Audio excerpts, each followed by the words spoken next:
Oke, assalamualaikum warahmatullahi wabarakatuh. Alhamdulillah anak-anak semuanya, kita kembali lagi bisa belajar bersama secara online di channel YouTube Baitul Ulum TV. Ini adalah channel yang baru, silahkan kalian bisa bantu dengan cara like, share, dan subscribe. Baik, langsung saja kita akan masuk video pembelajaran online Mapel Fikih kelas 7 MTS semester Gasal, bab yang kedua, yaitu bersuci dengan cara yang tepat menjadi hidup lebih sehat. Anak-anak semuanya, kalian perhatikan peta konsep berikut ini. Ya, silahkan kalian cermati dan kalian baca ya peta konsep berikut ini. Nanti kita akan membahas sampai dengan tata cara mensucikan najis. Baik, sudah kalian cermati? Langsung saja kita langsung masuk ke pembahasan. Kalian amati gambar berikut. Ini adalah beberapa contoh ya, gambar ilustrasi tentang anak-anak yang sedang melakukan wudhu. Dan ini adalah kegiatan tayamum, dilakukan ketika tidak ada air untuk berwudhu. Nah, sekarang kita masuk ke najis dan tata cara mensucikannya. Perhatikan pengertian najis. Najis atau an-najasa secara bahasa adalah sesuatu yang menjijikan atau benda kotor di mata manusia. Menurut istilah fikih, najis merupakan kotoran yang wajib untuk menghilangkan dan mensucikan dengan tata cara yang telah ditentukan. Jadi kalau najis harus disucikan ya dengan tata cara yang sudah ditentukan. Beda dengan kotoran biasa, hanya bisa dibersihkan seperti biasa enggak masalah. Tapi kalau najis harus ada aturannya. Baik. Dasar-dasar hukum perintah bersuci. Kalian bisa lihat dalam Al-Qur'an surat Al-Mudaththir ayat 4. Mari kita baca bersama. Bismillahirrahmanirrahim. Wasiyabaka fadhahir, yang artinya dan bersihkanlah pakaianmu. Kemudian kalian bisa juga lihat dalam firman Allah Subhanahu wa taala dalam Al-Qur'an surat Al-Baqarah ayat 125. Bismillahirrahmanirrahim. Antahhira baiti lit-ta'ifina wal 'akifina war ruk'a'is sujud, yang artinya bersihkanlah rumahku untuk orang-orang yang tawaf, orang yang i'tikaf, orang yang ruku, dan orang yang sujud. Ya, ini dasar hukum perintah bersuci. Selanjutnya, pembagian najis ditinjau dari pensuciannya. Kalian perhatikan, ada 3 najis mukhaffafah, yaitu najis yang diringankan, seperti kencing anak laki-laki dan perempuan yang hanya meminum air susu ibu dan belum berusia 2 tahun atau lebih. Ya, kemudian yang kedua najis mutawassithah. Mutawassithah merupakan najis yang berada di tengah-tengah antara mukhaffafah dan mughalladah. Cermati contoh najis mutawassithah berikut ini. Ya, silakan kalian perhatikan. Ini beberapa contoh najis mutawassithah. Di antaranya adalah air kencing anak laki-laki, perempuan yang hanya meminum air susu ibu. Ya, dan telah berusia 2 tahun. Ya, ini sudah berusia 2 tahun. Kalau mukhaffafah ini kurang dari 2 tahun. Kemudian bangkai binatang yang tidak melalui proses penyembelihan dengan baik, ketentuan fikih ya. Kemudian darah baik mengalir atau tidak. Kemudian muntah-muntahan yang agak banyak, dan segala bentuk minuman keras. Ini juga termasuk najis mutawassithah. Baik. Selanjutnya, najis mughalladah. Mughalladah adalah najis yang diperberat seperti anjing dan babi. Termasuk ini adalah air liur kedua binatang tersebut, sperma keduanya dan anak ya.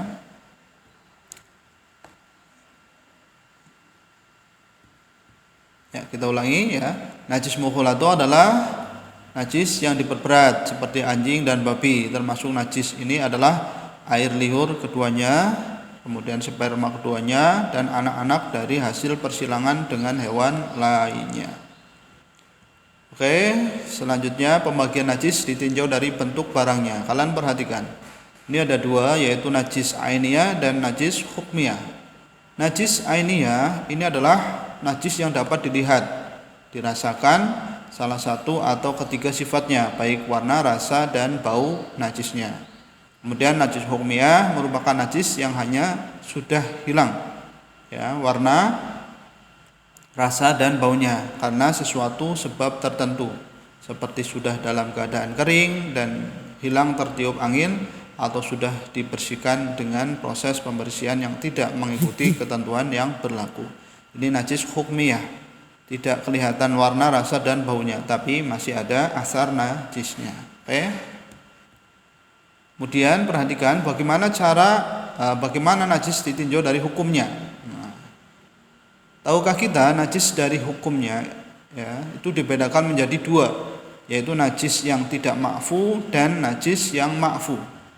Najis yang tidak ma'fu artinya adalah najis yang berasal dari kategori mukhaffafah, mutawassithah, mukhalatoh dan ainiyah ya, atau hukmiyah. Kemudian najis ini tidak akan suci kecuali telah disucikan sesuai ketentuan yang berlaku. Ya, ini najis ma'fu. Yang tidak ma'fu ya, harus disucikan dengan cara yang benar. Sedangkan najis yang dima'fu adalah segala bentuk najis yang suci tanpa harus disucikan sesuai dengan ketentuan fikih ya. Ini bisa suci dengan sendirinya. Contohnya najis yang tidak dapat dilihat oleh penglihatan mata normal, kemudian darah jerawat, bintik-bintik, kepinding, darah bisul ya, dan lain sebagainya. Kemudian darah binatang yang tidak mengalir darahnya, air kencing kelelawar, air kencing manusia yang keluar terus menerus, darah istihadah atau darah penyakit, najis yang menempel di bekas batu ya untuk istinja. Nah, ini merupakan najis yang dima'fu dan tidak dima'fu oleh pemakainya. Maksudnya kalau untuk pemakainya tidak dima'fu, tapi kalau untuk orang yang lain dima'fu ya. Baik, selanjutnya cara mensucikan najis. Kalian perhatikan ya, silahkan kalian amati, kalian baca. Ini ada beberapa kategori: mukhaffafah, mutawassithah ya, kemudian nanti najis mughalladhah. Ya, Pak Guru kasih kesempatan untuk kalian membaca ya, silahkan dibaca. Baik ya.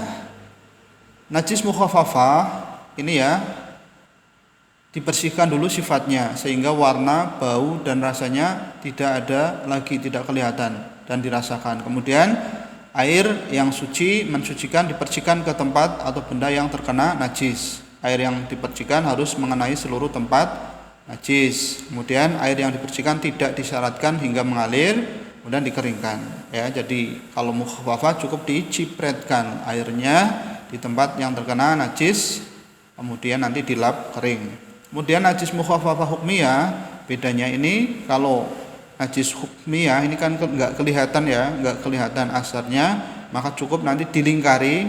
Nah, setelah dilingkari najisnya, area najisnya, kemudian disiram, diciprati air ya di area tersebut, kemudian setelah itu nanti dilap kering dan airnya diharapkan tidak mengalir, cukup diciprat saja. Oke. Kemudian mutawassithah ini adalah ada dua juga, ainiyah dan hukmiyah. Untuk ainiyah dibersihkan dulu sifatnya hingga warna, bau dan rasanya itu tidak ada lagi ya. Nah, kemudian air yang suci dan mensucikan dialirkan ke tempat yang terkena najis, kemudian disiramkan, disyaratkan sampai mengalir. Ini kalau mutawassithah, dan kemudian dikeringkan sampai benar-benar hilang rasa, bau dan warnanya. Oke ya. Selanjutnya kalau mutawassithah hukmiyah, karena tidak kelihatan asarnya, maka nanti dilingkari area najisnya ya. Nah, kemudian dipercikan air sampai mengalir ya. Nah, sampai mengalir, kemudian setelah itu nanti baru dilap kering. Oke. Baik ya, ini adalah najis mutawassithah hukmiyah, cara mensucikannya. Ya, ini najis mughalladhah ya. Caranya adalah dengan cara membersihkan sifat, rasa, bau dan rasanya. Kemudian setelah itu nanti dibasuh selama 7 kali dan salah satunya menggunakan debu. Ini najis mughalladhah ainiyah. Dan najis mughalladhah hukmiyah, maaf ini salah ketik ya, hukmiyah. Ini diberikan tanda dengan lingkaran tempat benda yang terkena najis. Kemudian lakukan yang sama dengan cara yang pertama. Oke ya, baik anak-anak, ini cara mensucikan najis baik mukhafafah, mutawassithah maupun mughalladah. Baik. Setelah ini nanti kalian coba praktekkan di rumah ya. Ini ada gambaran beberapa anak yang melihat najis dan kemudian mereka berusaha untuk mensucikannya. Nanti dicatat. Nah, setelah dicatat nanti dilaporkan ke bapak ibu guru kalian untuk dievaluasi apakah sudah benar atau belum. Baik ya. Nih. Nah, untuk selanjutnya biarkan lebih paham lagi, silakan kerjakan latihan soal berikut ya. Ini ada 5 soal pilihan ganda, silakan kalian kerjakan. Kalian baca dengan baik ya. Boleh di-stop dulu videonya. Nanti kalau sudah selesai dilanjutkan. Nah, ini yang keempat dan yang kelima ya. Baik anak-anak, sambil mengerjakan Pak Ari pesan, silahkan kalau kalian melihat najis, kalian bersihkan dengan benar ya, disucikan dengan benar sesuai dengan tata cara yang diatur oleh fikih. Karena najis itu sangat berpengaruh. Kalau ada najis di tempat kita sholat, ibadah, tentu ibadah kita tidak sah ya. Beda dengan kotoran. Kalau kotoran cukup dibersihkan, tapi kalau najis harus disucikan. Demikian pembahasan pada kesempatan ini. Mudah-mudahan bisa bermanfaat untuk kalian. Tetap semangat ya. Sekian dari Pak Guru. Assalamualaikum warahmatullahi wabarakatuh.